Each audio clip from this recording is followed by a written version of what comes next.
tem um deste? Sou louca pelo meu.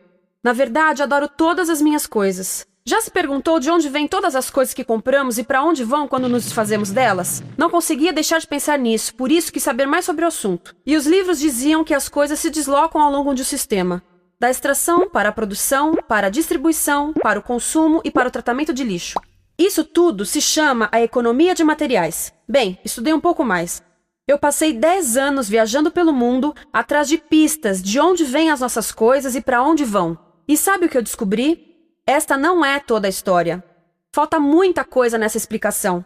Em primeiro lugar, neste sistema parece que está tudo bem, sem problemas. Mas, na verdade, é um sistema em crise, porque trata-se de um sistema linear e nós vivemos num planeta finito. E não se pode gerir um sistema linear num planeta finito, indefinidamente. Em todas as suas etapas, este sistema interage com o mundo real. A vida real não acontece numa página em branco.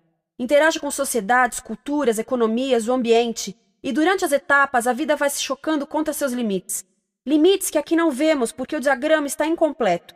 Então, voltemos atrás para preencher alguns espaços e ver o que falta. Uma das coisas mais importantes em falta são as pessoas. Sim, pessoas. As pessoas vivem e trabalham em todas as etapas desse sistema, onde algumas são um pouco mais importantes que outras. Algumas têm maior poder de decisão. Quem são elas? Comecemos pelo governo. Meus amigos dizem que eu devia usar um tanque para simbolizar o governo, e isso é uma realidade em muitos países, e cada vez mais também no nosso. Afinal, mais de 50% dos nossos impostos vão para os militares. Mas vou usar uma pessoa para simbolizar o governo, porque acredito nos valores e na visão de que o governo deve ser das pessoas, pelas pessoas, para as pessoas. A função do governo é olhar por nós, cuidar de nós. Esse é o seu trabalho. Depois vem as corporações. O que leva as corporações a parecerem maiores que o governo é porque elas são maiores que o governo. Atualmente, entre as 100 maiores economias da Terra, 51 são corporações. À medida que as corporações foram crescendo, em tamanho e poder, assistimos a uma pequena mudança no governo, como se estivessem mais preocupados com o bem-estar deles do que com o nosso. Muito bem, então vejamos o que mais falta nessa imagem. Começaremos pela extração, que é uma palavra pomposa para exploração de recursos naturais, que por sua vez é uma palavra pomposa para destruir o planeta. A verdade é que cortamos as árvores, arrebentamos as montanhas para extrair os metais, consumimos toda a água e exterminamos os animais. Aqui enfrentamos o nosso primeiro limite. Estamos ficando sem recursos naturais. Estamos utilizando demasiados materiais. Sei que isto pode ser difícil de ouvir, mas é a verdade. Por isso temos que lidar com isso. Durante apenas as 3 últimas décadas, foram consumidos 33% dos recursos naturais do planeta. Desapareceram. Cortamos, minamos, perfuramos e destruímos o planeta tão depressa que estamos debilitando a capacidade do planeta para sustentar o nosso modo de vida. Onde eu vivo, nos Estados Unidos, resta-nos menos de 4% da nossa floresta original. 40% dos cursos de água estão impróprios para o consumo. E o nosso problema não é apenas estarmos utilizando demasiados recursos, mas o fato de estarmos utilizando mais do que a nossa parte. Temos 5% da população mundial, mas usamos 30% dos recursos mundiais. Se todos consumissem ao ritmo dos Estados Unidos, precisaríamos de 3 a 5 planetas. E sabem uma coisa? Só temos um. Então, a resposta do meu país a essa limitação é simplesmente ir tomar dos outros. Este é o terceiro mundo, que alguém dirá tratar-se apenas de uma expressão para designar o local para onde foram as nossas matérias-primas. E o que é que acontece?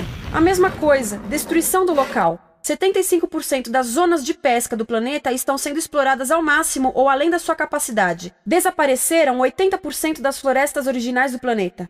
Só na Amazônia perdemos 2.000 árvores por minuto. O equivalente a um campo de futebol por minuto. Então, e as pessoas que vivem aqui? Bem, de acordo com esses sujeitos, eles não são donos desses recursos, mesmo que vivam lá há gerações. Não são donos dos meios de produção, nem compram muitas coisas. Nesse sistema, quem não possui nem compra muitas coisas não tem valor. A seguir, as matérias-primas seguem para a produção, onde utilizamos energia para misturar químicos tóxicos com recursos naturais para produzir produtos contaminados com tóxicos. Há atualmente no comércio mais de 100.000 químicos sintéticos. Apenas um punhado foi testado para avaliar o seu impacto na saúde, e nenhum foi testado em relação aos impactos sinérgicos na saúde, ou seja, a interação com todos os outros químicos aos quais estamos expostos diariamente. Por isso, desconhecemos o impacto total deles na saúde e no ambiente. Mas sabemos uma coisa: os tóxicos entram e saem. Enquanto continuarmos a introduzi-los nos nossos sistemas de produção industrial, continuaremos a inserir esses tóxicos nos produtos que levamos para nossas casas, trabalho e escolas, e claro, para nossos corpos. Como os BFRs, ou retardantes de incêndio à base de brometo, que tornam as coisas mais resistentes ao fogo, mas são super tóxicos. São neurotóxicos, ou seja, tóxicos para o cérebro. O que é que estamos fazendo usando esses químicos?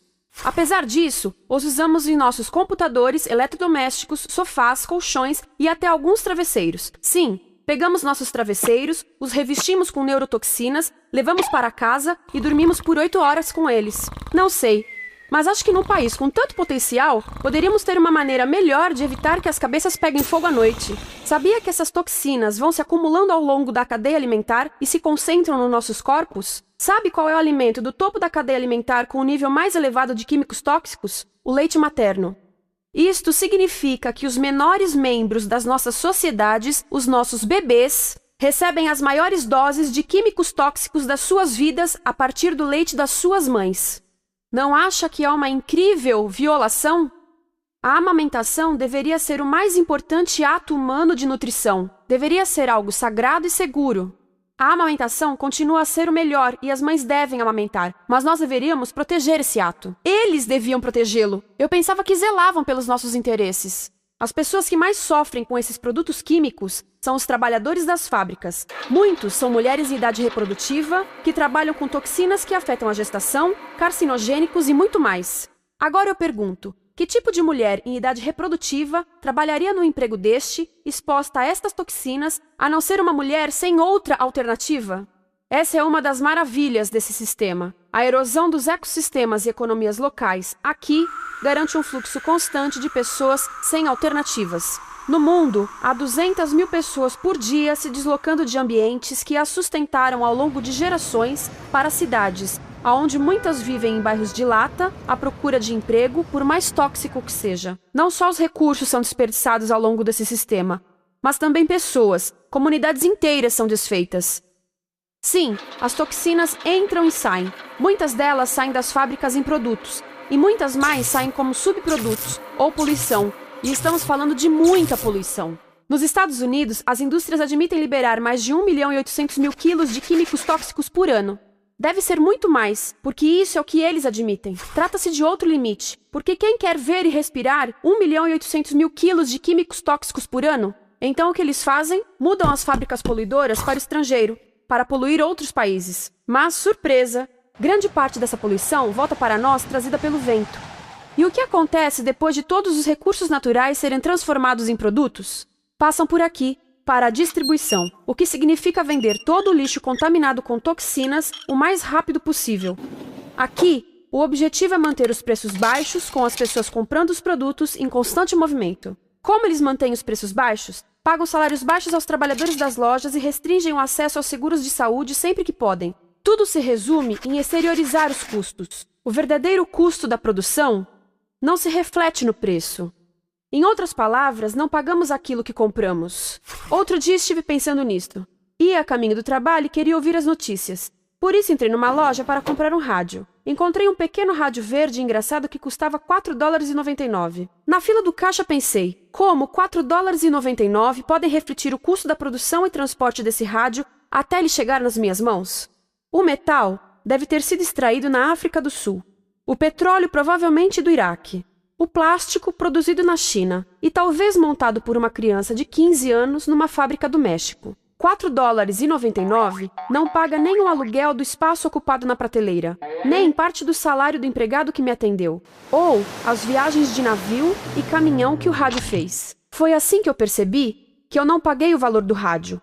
Então, quem pagou? Estas pessoas pagaram com a perda do espaço dos seus recursos naturais. Estas pagaram com a perda do ar puro, com o aumento de doenças como asma e câncer. As crianças do Congo pagaram com o seu futuro, pois 30% delas abandonam a escola para trabalhar nas minas de coltan, um metal que usamos em aparelhos eletrônicos baratos e descartáveis. Estas pessoas pagaram por não ter direito ao seguro de saúde. Ao longo desse sistema, pessoas contribuíram para que eu comprasse o rádio por $4,99, mas essas contribuições não são registradas por nenhum contabilista. É isto que eu quero dizer com exteriorizar o verdadeiro custo de produção. E isso nos leva à seta dourada do consumo. O coração do sistema, o motor que impulsiona. É tão importante proteger esta seta que se tornou prioridade daqueles dois sujeitos. É por isso que, após o 11 de setembro, quando nosso país estava em choque, o presidente Bush poderia ter sugerido fazer luto, rezar, ter esperança, mas não, ele disse para fazermos compras. Compras! Nos tornamos uma nação de consumidores. Nossa principal identidade passou a ser de consumidores. Não mães, professores, agricultores, mas consumidores. Nosso valor é medido e demonstrado pelo quanto contribuímos para esta seta. Quanto consumimos. Não é isso que fazemos? Compramos, compramos, compramos. Manter os produtos circulando. E como circulam? Sabe qual a porcentagem dos produtos que circulam através desse sistema que ainda são usados 6 meses depois da venda na América do Norte? 50%? 20%? Não, 1%. 1. Em outras palavras, 99% das coisas que nós cultivamos, processamos, transformamos, 99% das coisas que percorrem o sistema são lixo em menos de 6 meses. Como é que podemos gerir um planeta com esse nível de rendimento? Mas não foi sempre assim. Hoje, o consumidor médio americano consome o dobro que há 50 anos. Pergunte à sua avó. No tempo dela, a boa gestão, a engenhosidade e a poupança eram valorizados. Então, como é que isso aconteceu? Bem, não aconteceu simplesmente. Foi planejado. Pouco depois da Segunda Guerra Mundial, estes sujeitos estudavam a forma de impulsionar a economia. O analista de vendas Victor Lebow articulou a solução que se tornaria a norma de todo o sistema. Ele disse: a nossa enorme economia produtiva exige que façamos do consumo a nossa forma de vida, que tornemos a compra e uso de bens em rituais, que procuremos a nossa satisfação espiritual, a satisfação do nosso ego no consumo. Precisamos que as coisas sejam consumidas, destruídas, substituídas e descartadas a um ritmo cada vez maior. O conselheiro econômico do presidente Eisenhower disse: o principal objetivo da economia americana é produzir mais bens de consumo. Mais bens de consumo? O nosso principal objetivo? Não é providenciar cuidados médicos, ou educação, ou transportes seguros, ou sustentabilidade, ou justiça? Bens de consumo? Como é que eles nos fizeram adotar esse sistema de forma tão entusiástica? Bem, 2 das suas estratégias mais bem-sucedidas são a obsolescência planejada e a obsolescência perceptiva. A obsolescência planejada é uma outra forma de dizer criado para ir para o lixo.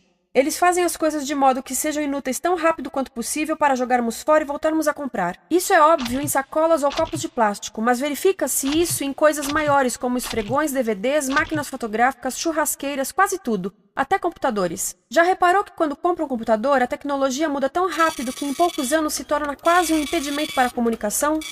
Fiquei curiosa e abri um desses computadores para ver o que tinha dentro, e descobri que a peça que se muda a cada ano é apenas uma pecinha no canto.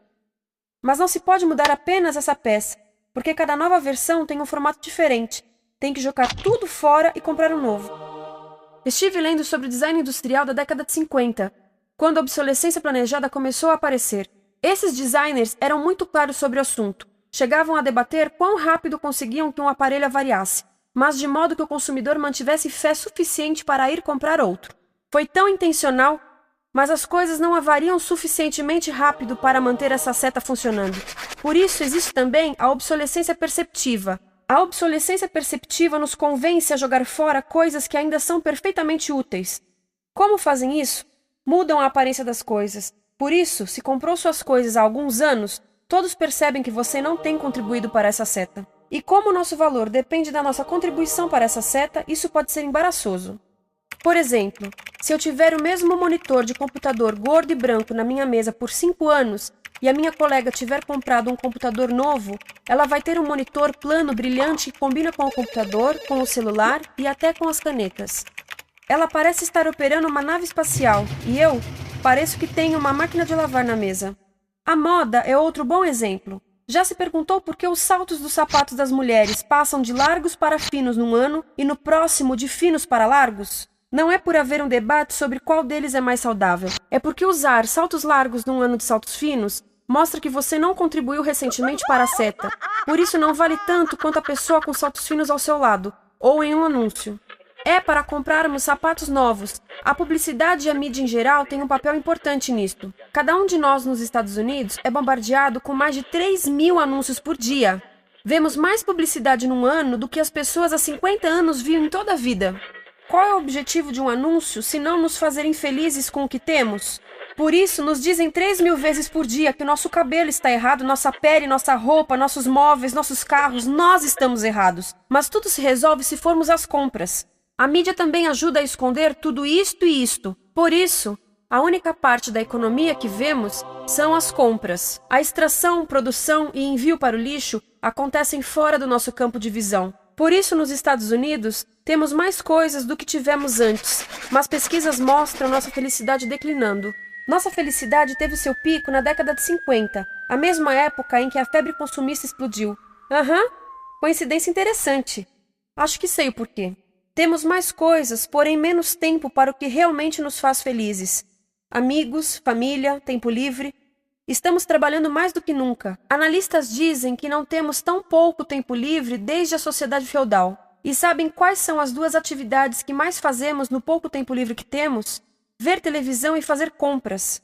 Nós, americanos, passamos 3 a 4 vezes mais tempo comprando do que os europeus. Assim, nessa situação ridícula, vamos trabalhar talvez em 2 empregos, e quando chegamos em casa exaustos e sentamos no sofá novo para ver televisão, os anúncios dizem que não prestamos, então vamos às compras para nos sentirmos melhor. Depois trabalhamos mais para pagar o que compramos e chegamos em casa mais cansados, vemos mais televisão que nos diz para fazermos compras outra vez, e estamos nesse ciclo de trabalhar, ver, comprar, e podíamos simplesmente parar. Então, no final, o que acontece a todas essas coisas que compramos? Nesse ritmo de consumo, não cabe tudo em casa, apesar do tamanho médio das casas ter duplicado nesse país desde os anos 70. Vai tudo para o lixo, e isso nos leva ao tratamento do lixo.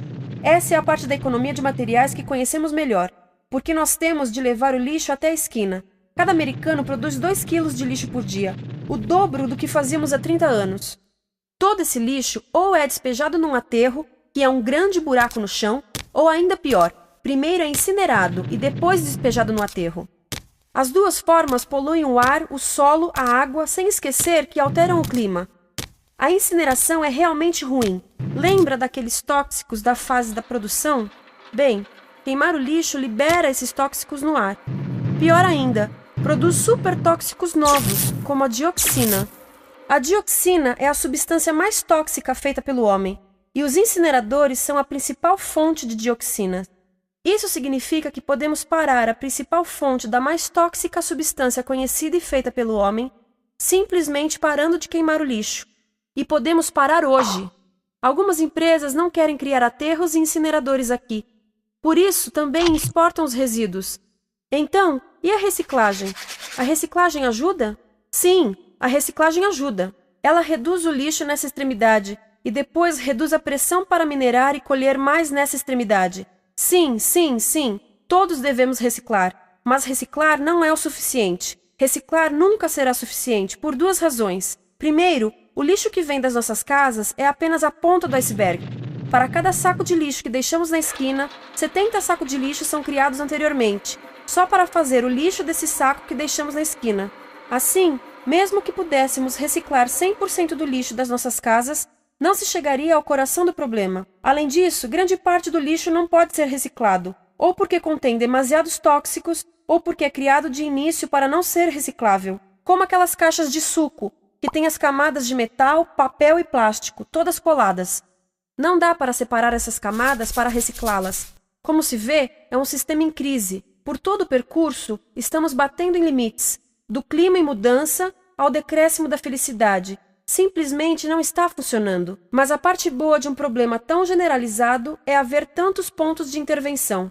Há pessoas trabalhando aqui salvando florestas, e aqui na produção limpa. Pessoas trabalhando em direitos do trabalho, em comércio justo, em consumo consciente, no bloqueio de aterros e incineradores. E muito importante em recuperar o nosso governo, para que seja realmente pelas pessoas e para as pessoas. Todo esse trabalho é criticamente importante, mas as coisas vão realmente começar a se mover quando enxergarmos as ligações, quando enxergarmos o panorama geral. Quando as pessoas ao longo do sistema se unirem, poderemos reivindicar e transformar esse sistema linear em algo novo, um sistema que não desperdice recursos ou pessoas, porque aquilo de que precisamos nos livrar é da antiga mentalidade de usar e jogar fora. Há uma nova escola de pensamento nesse assunto, e é baseada em sustentabilidade e equidade, química verde, 0 resíduos, produção em ciclo fechado, energia renovável, economias locais vivas, já está acontecendo. Há quem diga que é irrealista, idealista, que não pode acontecer. Mas eu digo que quem é irrealista são os que querem continuar pelo velho caminho. Isso é que é sonhar. Lembre-se que a velha forma não aconteceu por acaso. Não é como a gravidade que temos que conviver. As pessoas a criaram, e nós também somos pessoas. Por isso, vamos criar algo novo.